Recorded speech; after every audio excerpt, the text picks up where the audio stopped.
오늘 이 시간 긍휼은 공감 능력이다. 긍휼은 공감 능력이다. 라는 제목으로 하나님의 말씀을 증거하겠습니다. 노벨 평화상을 수상했던 마더 테레사 스녀를 아시죠? 그녀는 긍휼의 마음으로 약자들의 친구가 되어주며 전 세계인들에게 큰 반향을 일으켰습니다. 테레사 스녀가 어느 날 밤길을 걷다가 한 여인의 비명소리를 듣게 됩니다. 이 여인은 즉시 병원으로 가 치료를 받아야 할 응급 환자였던 것이죠. 테레사 스녀는 급히 이 여인을 데리고 가장 가까운 병원으로 나간 것입니다. 첫 번째로 찾아간 병원은 돈이 없는 환자라 받아줄 수 없다라고 테레사 스녀와 이 여인을 거절했던 것입니다. 테레사 스녀는 여인을 데리고 좀 더 먼 병원으로 이동합니다. 두 번째 병원은 여인의 계급이 낮아서 받아줄 수 없다라고 거절한 것입니다. 너무나 위급한 환자였는데 병원마다 문전박대를 하는 것입니다. 테레사 스녀는 너무나도 마음이 안타까웠어요. 결국 이 여인은 세 번째 병원으로 향하던 도중에 테레사 스녀의 품에 안겨 숨을 거두게 된 것입니다. 이 사건이 계기가 되어서 테레사 스녀는 가난하고 병든 자들과 함께하기로 결심했던 것입니다. 그녀가 노벨상을 수상하며 이런 인터뷰를 합니다. 저는 우리 가난한 사람들을 위해 청빈을 선택합니다. 그러나 배고프고 벌거벗고 집이 없으며 신체에 장애가 있고 눈이 멀고 병에 걸려서 사회로부터 돌봄을 받지 못하고 거부당하며 사랑을 받지 못하고 사회의 짐이 되고 모든 이들이 외면하는 사람들의 이름으로 이 상을 기쁘게 받습니다. 마더 테레사 스녀는 언제나 약자들의 편에 서 있었던 진정한 사랑의 천사인 것입니다. 우리는 마더 테레사 스녀를 보면서 타인을 긍휼히 여기는 자의 모범을 볼 수 있게 되는 것입니다. 긍휼이란 타인의 입장에서 바라보는 것입니다. 긍휼이란 타인에 대한 나의 시선이요 태도인 것입니다.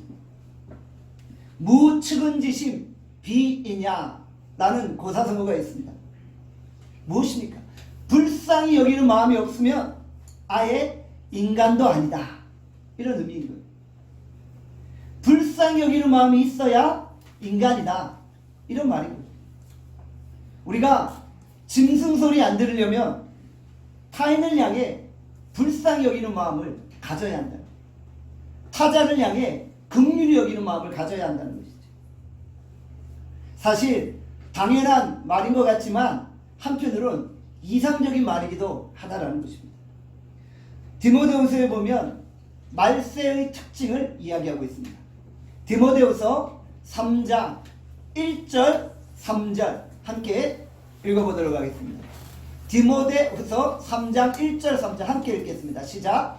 너는 이것을 알라. 말세에 고통하는 때가 이르러 무정하며 원통함을 풀지 아니하며 모함하며. 마지막 시대가 이러하다는 거예요. 마지막 시대는 무정하다는 거예요. 정이 없다는 거예요. 긍휼이 없다는 거예요. 원통함을 풀지 않는다는 거예요. 용서하지 않는다는 거예요. 모함한다는 거예요. 거짓으로 남을 모함하며 무정하게 타인을 죽이려고 한다는 거예요. 이게 오늘의 시대라는 거예요. 우리는 지금 긍휼이 메말라가는 시대를 살아가고 있다는 것입니다. 그렇다면 예수님의 시대는 어떠했습니까? 서기관과 바리새인들이 유대 사회의 최고 지도자로 활동하고 있었죠. 서기관과 바리새인들에게 과연 긍휼을 찾아볼 수 있었나요? 종교 지도자들은 그 당시 고아, 과부, 가난한 자, 소외된 자들에게 긍휼을 베풀었나요? 아니죠.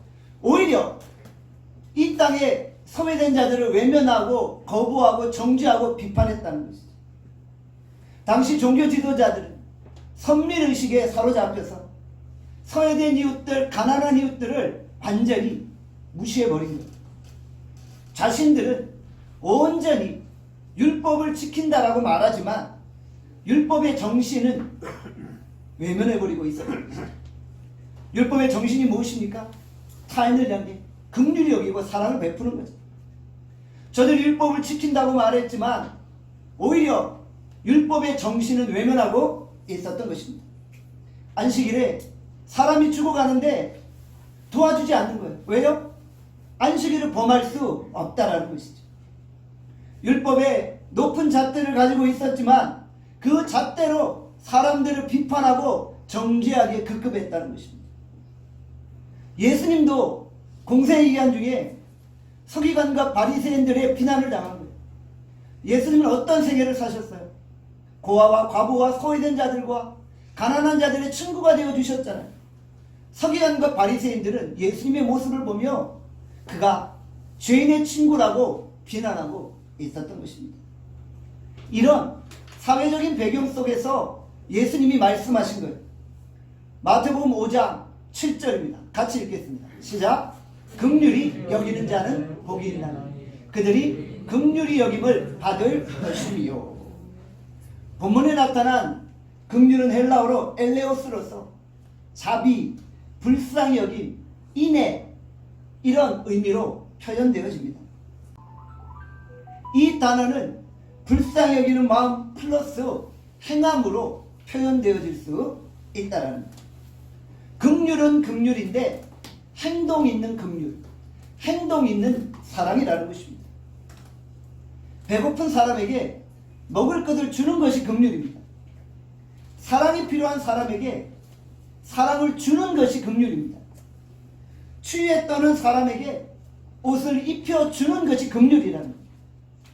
배고픈 사람을 보며 하참 불쌍하다 라고 외면하면 그것은 긍휼이 아니라는 거죠. 우리가 천국 백성으로 살아가려면 내면의 변화가 있어야 되잖아요. 이 내면의 변화가 행동으로 나타나는 거예요. 내면이 변했을 때 그 변화된 모습이 행동으로 나타나게 되어진다는 거예요. 우리가 지금 팔복의 말씀을 보고 있습니다. 팔복은 첫 번째에서 네 번째 복, 다섯 번째에서 여덟 번째 복으로 나뉘어 볼 수 있어요.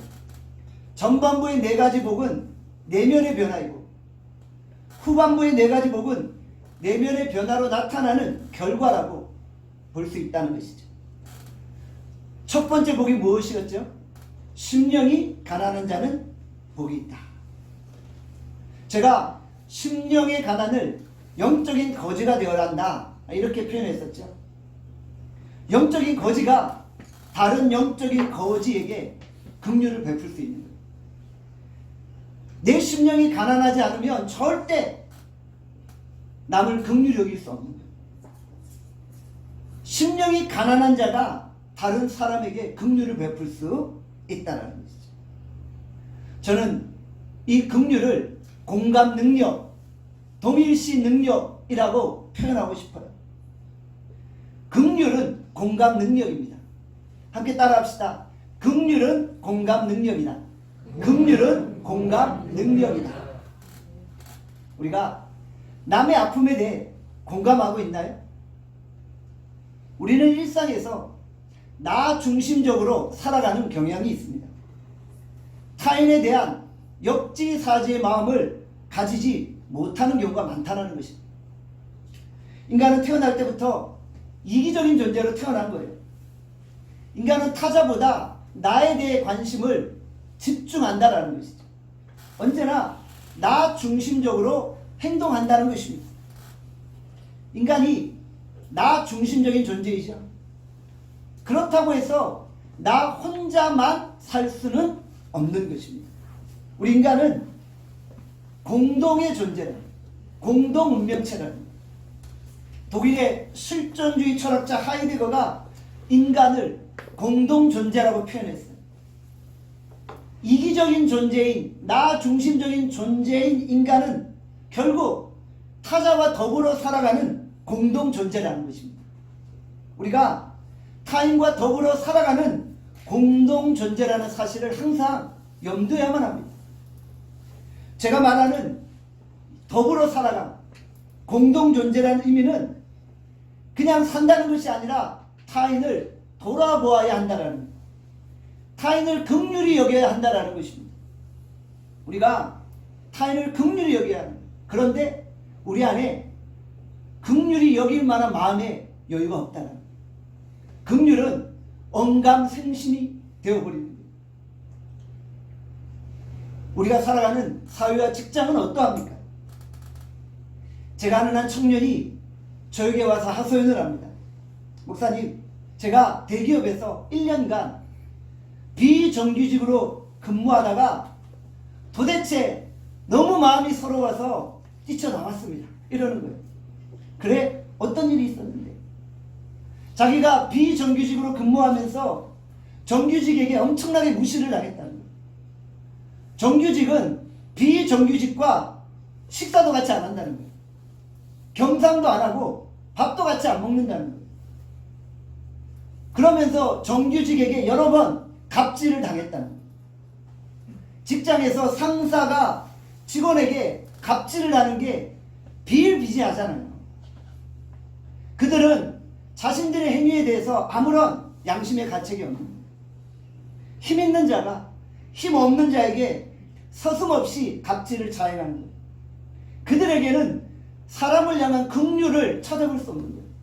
정말 심령이 가난하고 긍휼한 자는 그렇게 연약한 자를 대할 수 없는 거예요. 연약한 자에게 함부로 갑질을 할 수 없는 거예요. 공무원 사회가 거의 계급 사회이잖아요. 공무원들 사이에서 엄청난 갑질이 존재합니다. 자신이 고위 공무원이라면 하급 공무원을 함부로 대하는 거예요. 마구 사적인 심부름도 시키고 함부로 대해도 괜찮은 거예요. 왜냐하면 이 사람은 내 눈치를 봐야 하기 때문에. 자기 아랫사람에 대한 긍휼을 찾아볼 수가 없는 거예요. 우리 나눔교회는 어떠한가요? 우리 나눔교회는 갑질이 없습니다. 누가 갑질을 했다는 그런 소식이 있으면 저에게 제보해 주세요. 오히려 나눔교회 성도들이 갑이고 제가 을입니다. 여러분들 저 좀 잘 봐주세요. 저를 좀 긍휼히 여겨주세요.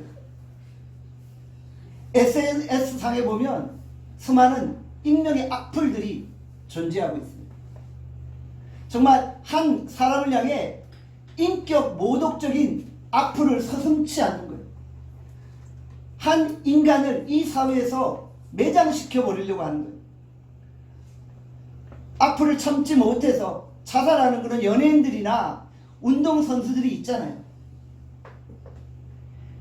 내가 남긴 그 악플로 인해 한 사람이 고통당하고 죽음에 이를 수 있다는 사실을 생각하지 않는 거예요. 너무나 무정한 거예요. 긍휼이 없는 거예요. 내 편이 아니면, 나와 생각이 같지 않으면 이 사회에서 사라져야 하는 거예요.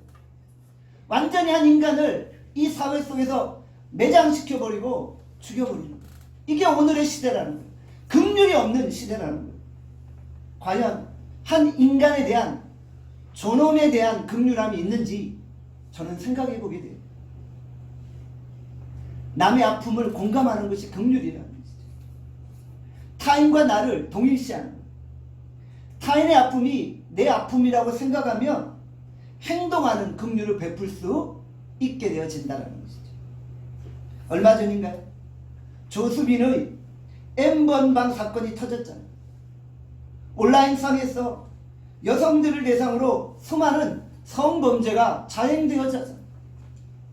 그런 일을 자행하는 인간들을 보면 여성에 대한 긍휼함이 있는가 생각하게 되는 거예요. 고통당하는 한 여성이 내 가족이요, 내 동생이요, 내 딸이라고 생각했다면 그럴 수 있었을까요? 우리가 연약한 자, 고통당하는 자, 타인의 아픔을 나와 동일시할 때 긍휼을 베풀 수 있다는 것이죠. 누가복음 10장에 보면 강도 만난 이웃이 등장합니다. 그가 강도를 당해 거의 죽게 되어지는 상황이었어요. 제사장이 지나가며 강도 만난 이웃을 만납니다. 그냥 모른 체하고 지나가 버립니다. 레윈도 모른 체하고 지나갑니다.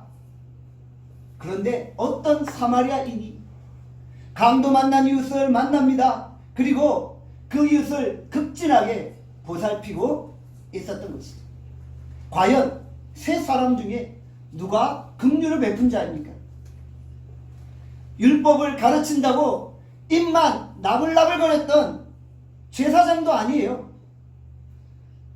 제사를 돕는 레위인도 아니었어요. 오직 유대인들이 그렇게 멸시했던 사마리아인이 진정 긍휼을 베푼 자였다라는 것입니다. 누가복음 10장 34절에서 35절에 말씀합니다. 다 함께 읽겠습니다. 시작. 어떤 사마리아 사람 여행하는 중 거기에 이르러 그를 보고 불쌍히 여겨 가까이 가서 기름과 포도주를 그 상처에 붓고 싸매 자기 짐승에 태워 주막으로 데려가고 돌보아 주니라. 비용이 더 들면 내가 돌아올 때에 갚으리라 하였으니. 강도 만난 이웃은 사마리아인이 처음 본 사람이에요. 처음 만난 사람이에요. 그냥 무시하고 지나쳐도 돼요. 그런데 이 사마리아인은 강도 만난 이웃을 불쌍히 여겨서 약을 발라주고 최선을 다해 돌봐준 것입니다. 사마리아인이 주막을 떠나기 전에 뭐라고 말합니까? 비용이 더 들면 내가 돌아올 때 갚아주겠다. 그럴 테니 최선을 다해 이 강도 만난 이웃을 보살펴달라. 한 번 도와주고 이 정도면 되겠지 라고 생각할 수도 있었어요. 그러나 사마리아인은 최선을 다해 강도 만난 이웃을 도와주었던 것입니다. 사마리아인은 유대인들에게 멸시와 천대를 받는 사람이었잖아요. 사마리아인의 마음이 지금 가난한 상태에 있는 거예요. 유대인들에게 멸시와 천대를 받는 사마리아인은 가난한 마음으로 살아가고 있었어요. 그런데 자기처럼 고통당하고 아파하는 사람을 볼 때 그냥 외면할 수 없었던 것입니다. 사마리아인의 아픔이 강도 만난 자의 아픔과 동일시 되었다는 것입니다. 그래서 긍휼을 베풀었던 것입니다. 사마리아인은 엄청난 공감 능력이 있었던 것이죠. 우리는 현대 그리스도인들을 향해 뭐라고 말합니까? 물에 빠지면 입만 동동 떠있을 그런 사람들이다 라고 표현하잖아요. 여러분들, 우리가 그리스도인으로 이 땅을 살아가며 정말 말만 앞설 때가 많이 있다는 것이죠. 긍휼이란 말만 하는 게 아니라고 했죠. 불쌍히 여김 플러스 행동이라고 했죠. 우리가 말만 해서는 안 돼요. 소외된 이웃을 바라볼 때 우리가 말만 하는 것이 아니라 진정 행함으로 긍휼을 보일 수 있어야 된다는 거예요. 우리가 소외된 이웃을 향한 공감 능력을 회복할 수 있기를 바랍니다. 진정 소외된 이웃을 향해 긍휼을 베풀 수 있기를 바랍니다. 뉴욕의 유명한 판사였고 뉴욕 시장을 3번 역임했던 피오렐로 라과디아라는 판사가 있었습니다. 그의 명판결은 후대에도 길이 회자되고 있었죠. 1913년 어느 추운 겨울날 살을 애는 듯한 엄동설안에 한 노인이 빵 한 개를 훔치다가 걸려 재판을 받게 됩니다. 판사는 노인에게 왜 빵을 훔쳤냐라고 물었지요. 이 노인이 대답합니다. 사흘 동안 굶어서 너무 배가 고파 빵을 훔쳤습니다. 이에 대해 판사는 단호했습니다. 처지는 딱하지만 법을 어겼으니 예외가 없어. 벌금 $10를 내시오. 그 당시 $10는 큰 돈이었어. 누가 봐도 가난한 노인에게는 과중한 벌금형이었던 것입니다. 예상 밖의 판결에 방청객들이 술렁이기 시작하는 거예요. 아니, 빠가 넘쳤는데 저렇게 벌금을 많이 부과한단 말이야. 그때 이 판사는 자기 지갑에서 $10를 꺼내며 다시 입을 엽니다. 노인이 죄를 지었기에 죄는 용서해 줄 수 없으나 죄에 대한 벌금은 내가 대신 내겠어. 이 노인이 아파하는 동안, 이 노인이 고통당하는 동안 나 혼자 좋은 음식을 많이 먹은 죄에 대한 벌금이요. 이렇게 말했던 것이죠. 방청객 여러분들도 이웃이 빵을 훔쳐야 할 정도로 도움을 주지 않은 죄에 대한 벌금으로 50센트씩 내십시오. 나가기 전에 이웃들이 50센트씩 벌금을 내는 것입니다. 판사는 이 돈을 배고픈 노인에게 전해준 것입니다. 라가디아 판사는 판사 시절에 약자를 보호해주는 판결로 유명한 판사가 된 것입니다. 그를 기념해 뉴욕 맨하탄 인근에 라구아디아라는 공항도 생기게 되었던 것입니다. 우리는 긍휼에 대해서 오해할 때가 있어요. 긍휼은 법을 위반하는데 그 법에 대해 적당히 눈 감아주는 것으로 오해할 때가 있어요. 그렇지 않다는 거예요. 법을 어긴 것을 그냥 눈 감아주라는 의미가 아니에요. 레위기 19장 15절에 말씀합니다. 우리 다 함께 레위기 19장 15절 읽겠습니다. 시작. 너는 재판할 때 불의를 행하지 말고 가난한 자의 편을 들지 말고 세력 있는 자라고 두둔하지 말고 공의로 사람을 재판할지며. 레위기는 재판 과정에서 가난한 자라고 죄를 눈 감아주지 말고 가난한 자의 편에 서지 말라는 거예요. 가난한 자의 편을 들지 말라는 거예요. 법을 어겼으면 법을 어긴 거라는 거예요. 죄를 눈 감아주는 적당주의가 긍휼이 아니라는 거예요. 라가디아 판사는 죄를 눈 감아주지 않았어요. 규정된 법대로 벌금형을 선고한 거예요. 그러나 긍휼의 마음이 있었기 때문에 그 벌금을 대신 내어준 것입니다. 죄에 대한 벌금을 대신 지불해 준 것이죠. 예수님이 말씀하신 긍휼에는 심오한 영적 의미가 담겨 있는 거예요. 하나님이 인간을 긍휼히 여기십니다.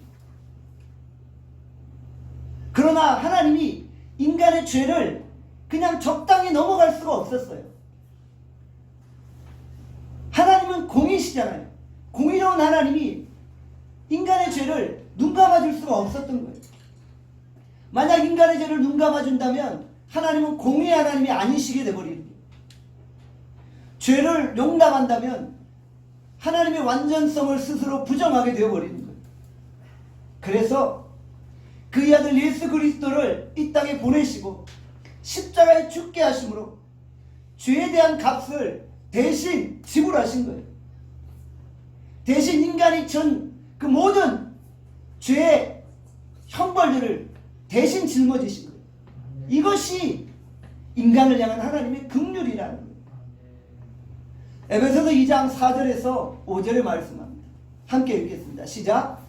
긍휼이 풍성하신 하나님, 우리를 사랑하신 그 큰 사랑을 인하여 허물로 죽은 우리를 그리스도와 함께 살리셨고 너희는 은혜로 구원을 받은 것이다.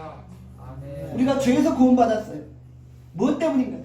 하나님의 풍성하신 긍휼 때문인 것입니다. 긍휼이 풍성하셔서 우리를 예수 그리스도와 함께 다시 살려주신 것입니다. 그 은혜로 인하여서 우리가 구원을 받게 된 것이죠. 히브리서 4장 16절에 말씀합니다. 우리 다 함께 히브리서 4장 16절 읽겠습니다. 시작. 그러므로 우리는 긍휼하심을 받고 때를 따라 돕는 은혜를 얻기 위하여 은혜 보좌 앞에 담대히 나아갈 것이니라. 아멘. 우리가 하나님의 긍휼을 받았어요.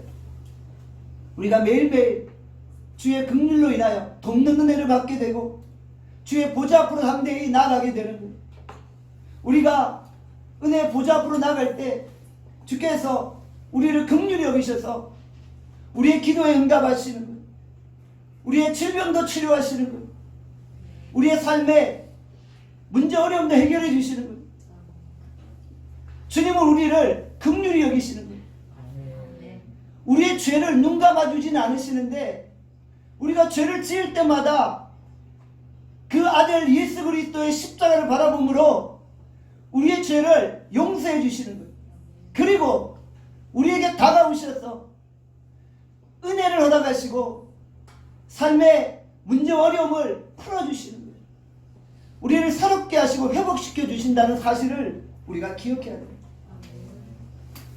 하나님이 우리를 긍휼히 여기지 않으셨다면 과연 오늘 우리가 이렇게 살 수 있을까요? 우리는 하나님의 긍휼을 받았기에 오늘 살아가고 있음을 고백할 수 있기를 바랍니다. 우리가 하나님의 긍휼을 받았어요. 그 긍휼로 인하여 우리가 타인을 긍휼히 여기는 거예요. 타인을 긍휼히 여길 때 우리가 또다시 하나님의 긍휼을 받게 되어집니다. 우리가 타인을 긍휼히 여김으로 다시 하나님의 긍휼을 받게 되어집니다. 긍휼의 계속적인 선순환이 이루어지는 거예요.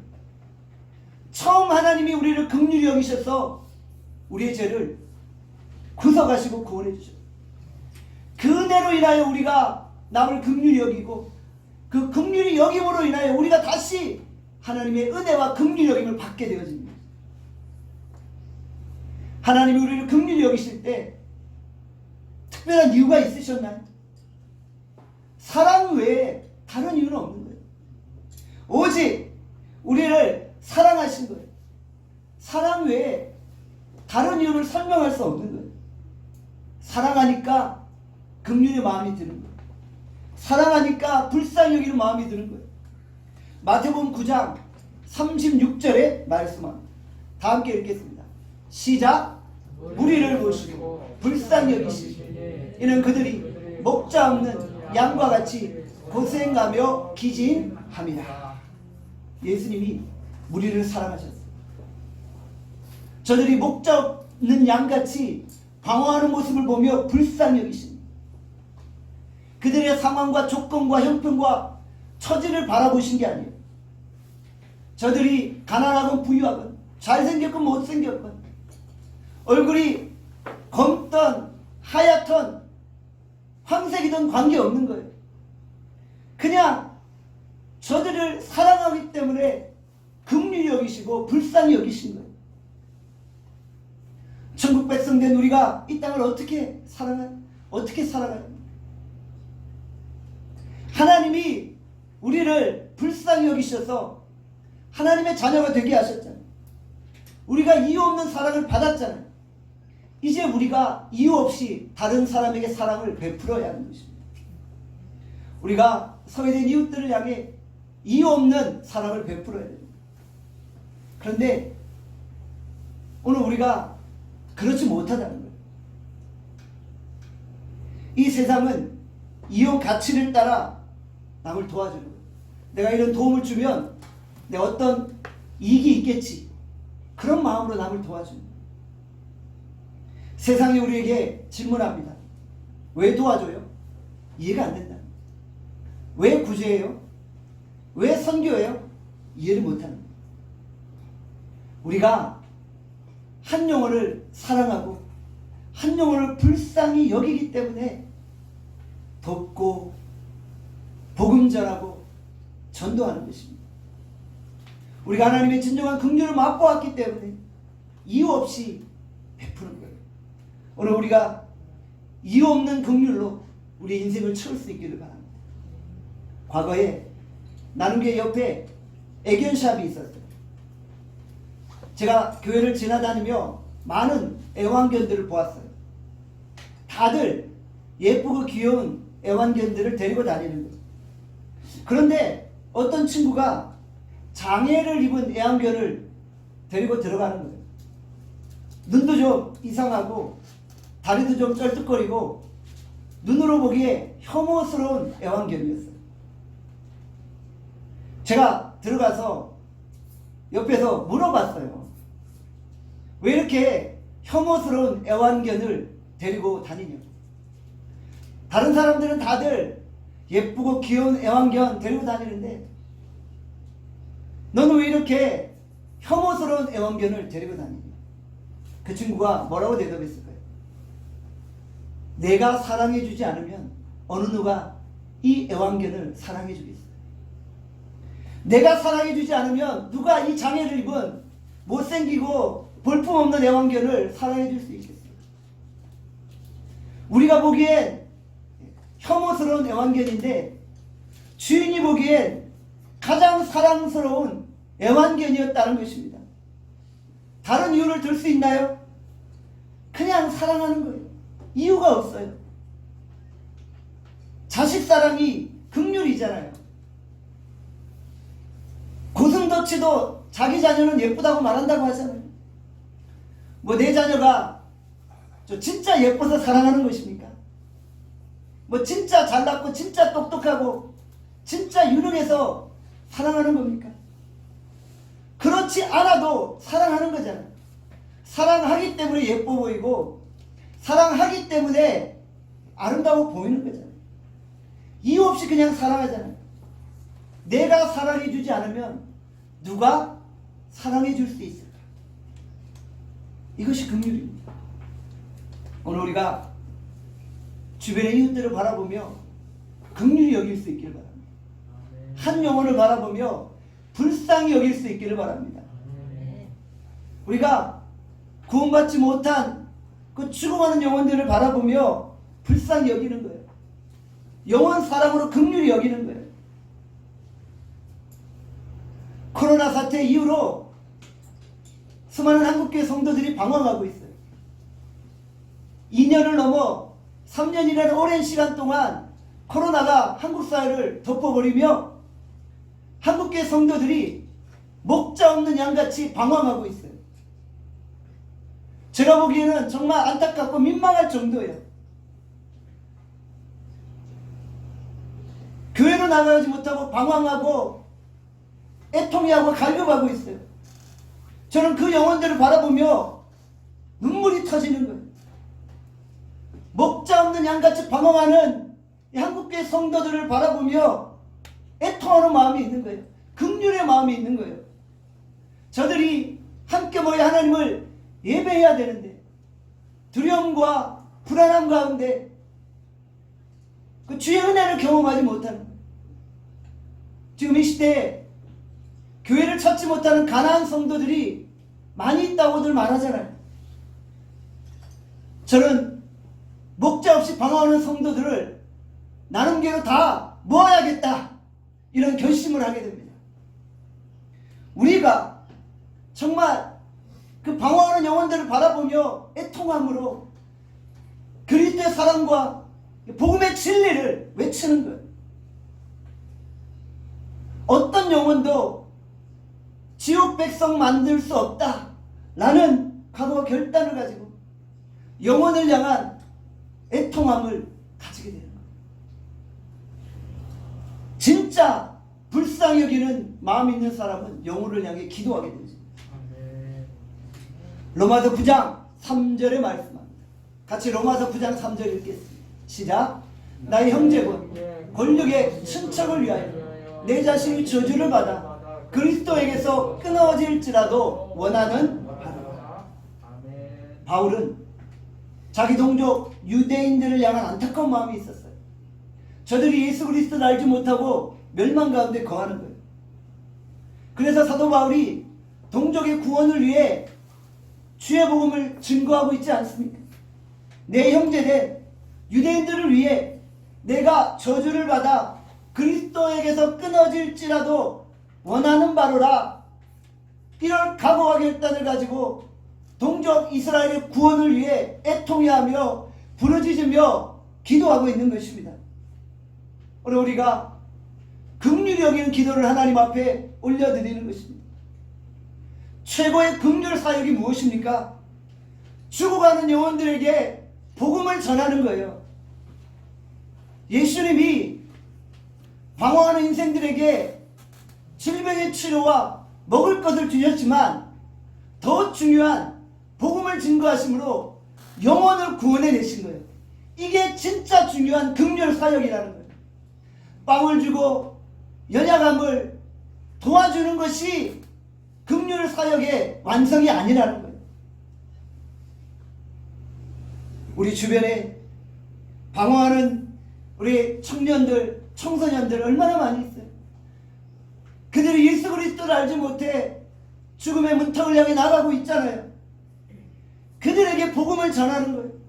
그들에게 생명의 복음을 증거하는 것이 이것보다 더 귀한 긍휼 사역은 없다라는 것입니다. 우리 나눔교회가 긍휼 사역의 균형을 맞추어야 해요. 물질적인 긍휼과 영적인 긍휼을 동시에 베풀어야 하는 거예요. 물질적인 긍휼을 통해 영적인 긍휼을 베풀 수 있어야 하는 거예요. 우리가 이 땅에 방황하는 수많은 영혼들에게 진정 영적인 긍휼을 베풀 수 있는 주의 종들이 될 수 있기를 간절히 소원합니다. 기도하겠습니다. 이 시간 주께서 우리에게 주신 말씀을 생각하며 기도합니다. 하나님, 오늘 우리가 진정 타인을 긍휼히 여기고 있습니다. 주님, 우리가 진정 타인을 향한 긍휼히 여기는 마음이 있습니까? 긍휼은 말로만 하는 것이 아닙니다. 우리가 긍휼을 베풀 때 우리 행함이 반드시 소반되어져야 합니다. 하나님, 오늘 우리가 이 땅에 연약한 자들, 소외된 자들을 긍휼히 여기게 하여 주시오. 우리에게 최고의 긍휼 사역은 무엇입니까? 바로 한 영혼을 구원하는 것입니다. 한 영혼을 주께로 인도하는 것입니다. 이것이 최고의 긍휼 사역입니다. 코로나 사태 3년차를 맞이하며 목자 없이 방황하는 수많은 한국교회 성도들이 있습니다. 어디에 마음을 둬야 할지, 어느 곳에서 예배 드려야 할지 몰라 방황하고 있습니다. 하나님, 우리 예수님이 목자 없는 양같이 방황하는 무리들을 불쌍히 여기시고 그들에게 주의 말씀을 증거하셨습니다. 하나님, 우리 나눔교회가 목자 없는 양과 같은 성도들, 그들을 불쌍히 여기게 하시고 그들에게 그리스도의 사랑을 증거하게 하시고 하나님 아버지, 그들에게 하나님의 말씀을 선포할 수 있게 하여 주시옵소서. 하나님, 오늘 우리가 진정 하나님의 긍휼을 받은 자입니다. 왜 은혜입니까? 왜 사랑입니까? 우리는 도저히 주의 긍휼을 받을 자격이 없는 자였습니다. 그런데 그 은혜로 말미암아 우리를 구원하여 주셨습니다. 우리 하나님은 인간의 죄를 눈감아 주실 수 없었기에 그 아들 예수 그리스도를 통해 우리를 구원해내신 것입니다. 우리가 긍휼을 받았고 이제 우리가 타인을 긍휼히 여기는 것입니다. 우리가 긍휼히 여김으로 또 하나님의 긍휼히 여김을 받게 되어지는 것입니다. 하나님, 우리의 인생 가운데 긍휼의 계속적인 선순환들이 일어날 수 있게 하여 주시옵소서.